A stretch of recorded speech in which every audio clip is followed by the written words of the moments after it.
Okay, so let's pick up where we left off before, talking about last time we had looked at the um, the unfortunate event that was the assassination of Archduke Franz Ferdinand, and that quickly degenerated in the space of a month after making its demands into war. And so, why did this so quickly fall apart?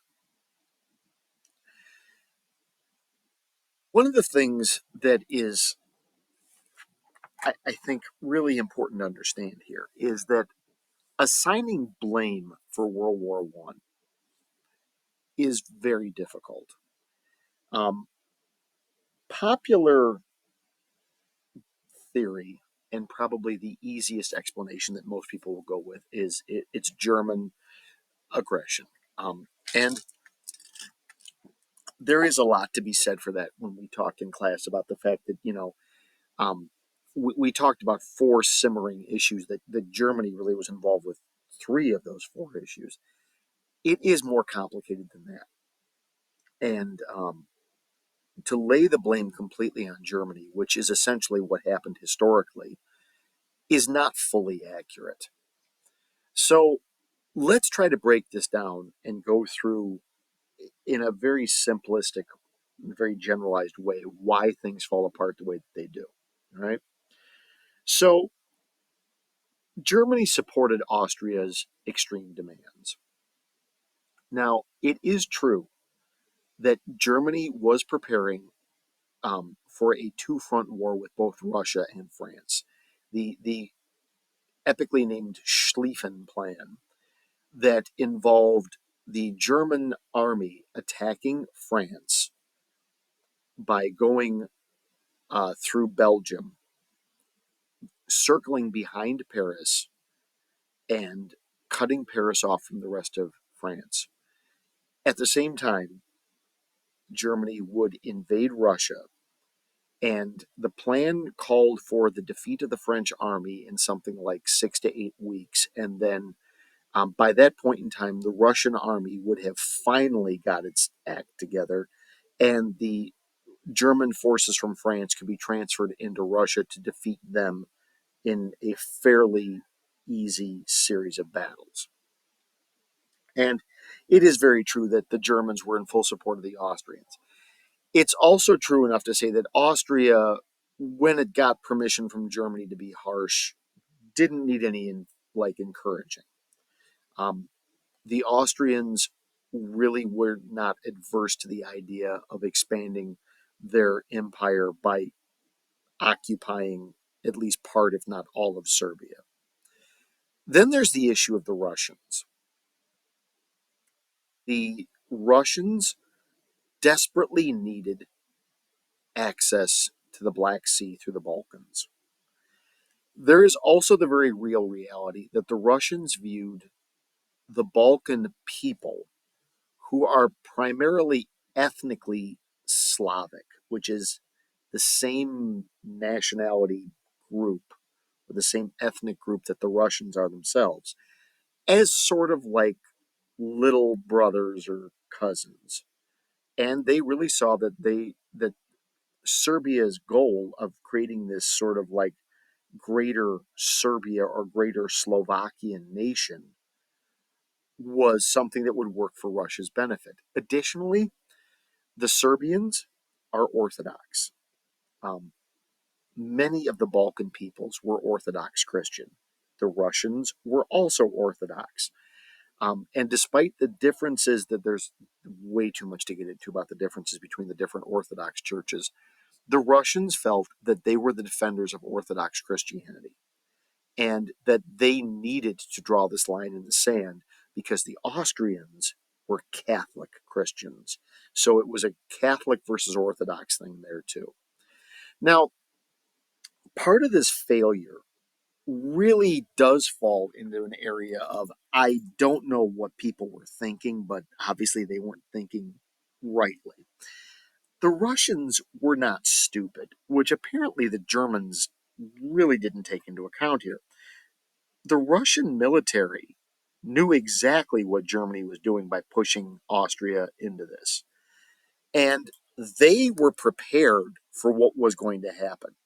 The Germans honestly believed that either Serbia would back down or that they would come up with a compromise that would give Austria a good chunk of what it wanted with really no repercussions. The Russians actually mobilized their army 3 weeks before the fighting began, and they were stationed on the border of Germany waiting to invade Germany. Um, this never entered into the Schlieffen Plan, by the way. The thought that Russia would actually be prepared to fight Germany. Secondly, the Schlieffen Plan hinged on Belgium's willingness to cooperate with Germany. So a little bit of a background here. Belgium was, and I'm gonna phase out of here real quick, and I'm gonna go over and I'm gonna find us a quick. So if we're looking at this map of Europe, okay, Belgium is this country right here. Okay, this by the way is Holland. Belgium was, and this is Luxembourg. Belgium was created by taking this area of the French Empire and making it an independent country. It was created in 1815 with the idea at the time of preventing French aggression on the rest of Europe. Germany didn't even exist when Belgium was created. When Belgium came into being, all of the countries of Europe around it guaranteed to respect Belgium's neutrality. And in order to make sure that that was really guaranteed, England officially declared or signed into the agreement of the creation of Belgium that any country that invaded or attacked Belgium and violated Belgium's neutrality, England would go to war with. So, if you really think about this, the Schlieffen Plan really revolves around the idea of going through Belgium. Because looking at this map, Germany and France share a border right here. The problem is that border is heavily fortified and defended on both sides. If Germany attempted to attack France through here, the French were ready for them. The French had no defenses on the Belgian border. This is what Germany was counting on. Their belief was is that Belgium would simply let Germany cross through into France. Germany did not want to go to war with England. In fact, the German Kaiser was, the technical term here is Anglophile. He loved England. His grandma was Queen Victoria. He did not want to get grandma or mommy mad at him. Um, Now, on the flip side, the French had their own battle plan, which involved France faking an attack into Germany and then going through Belgium to attack Germany because the Belgian German border was also undefended. Nobody worried about Belgium. The Belgians don't cooperate with the Germans. And to be fair, they don't cooperate with the French either. The French knew what the Germans were going to do too, because both sides have been preparing for a war with each other for the better part of 30 plus years. France planned on making a preemptive strike against Germany before the big war started. The British had to beg them not to go through Belgium because Britain would have had to declare war on France and it would have ruined the entire Entente. When Germany is refused the right to go through Belgium, the Kaiser is faced with a very difficult choice. He, if he wants to do this, he is going to have to violate Belgium's neutrality, and that will bring England into the war. And he does not want to fight England. So, Emperor Kaiser Wilhelm of Germany calls in his generals and says, we need to stop this.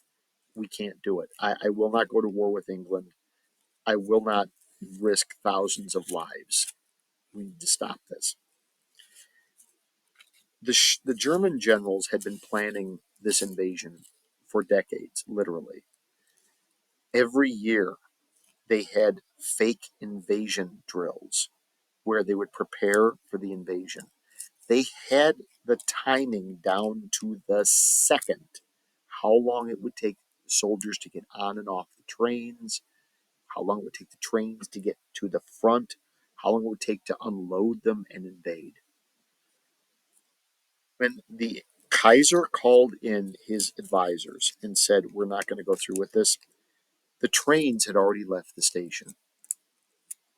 They informed him that if, Your Majesty, if you cancel now, if you stop the invasion, if you stop the war, you will ruin not only the plans, but you will mess up railroad schedules for days.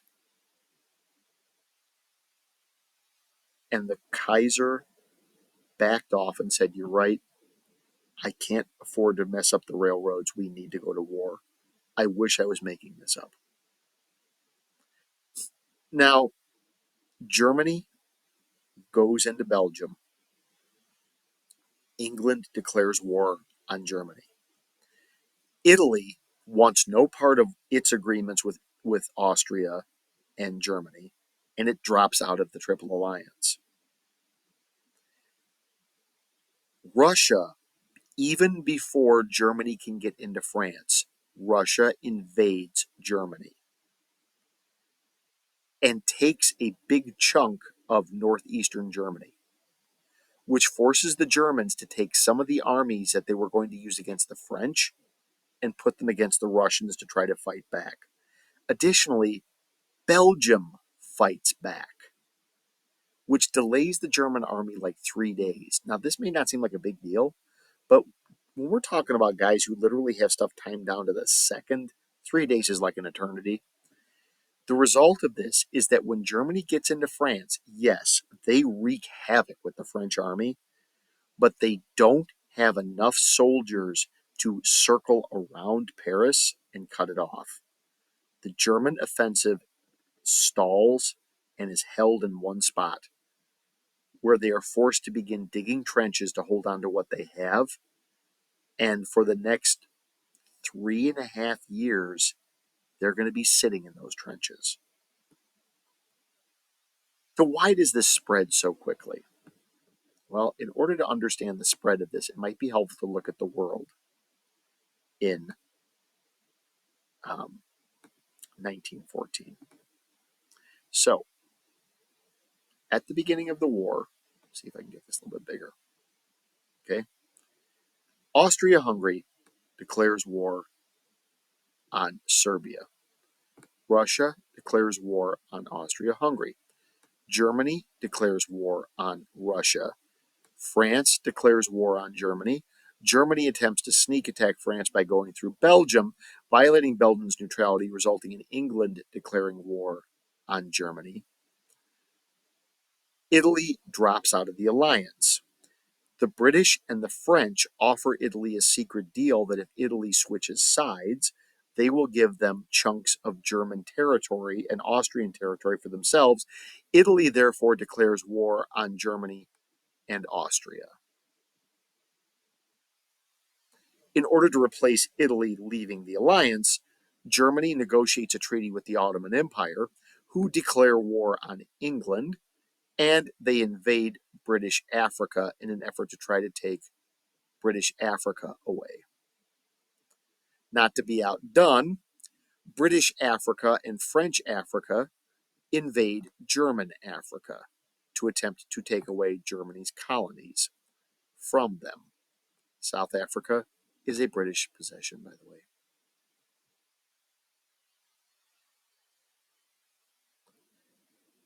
Well, let me try to draw this in there because that goes in there too.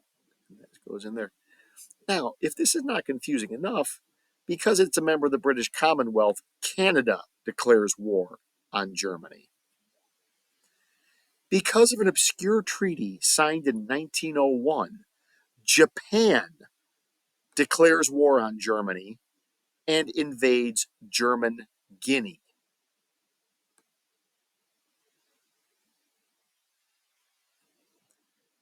Also, not to be outdone, Australia, being a British colony, invades German Guinea and declares war on Germany as well. The German Pacific Fleet, not wanting to get wiped out by the Japanese, run away and instead begin raiding British shipping areas along the coast of Chile and Argentina. India, being a British possession, sends troops into Europe and also declares war on Germany. This is an absolute mess. And by the way, all of these things that I'm showing you happen within the space of about 6 months.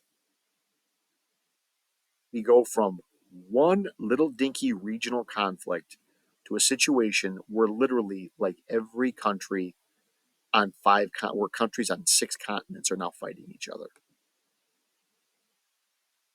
Now, there's certain things that both sides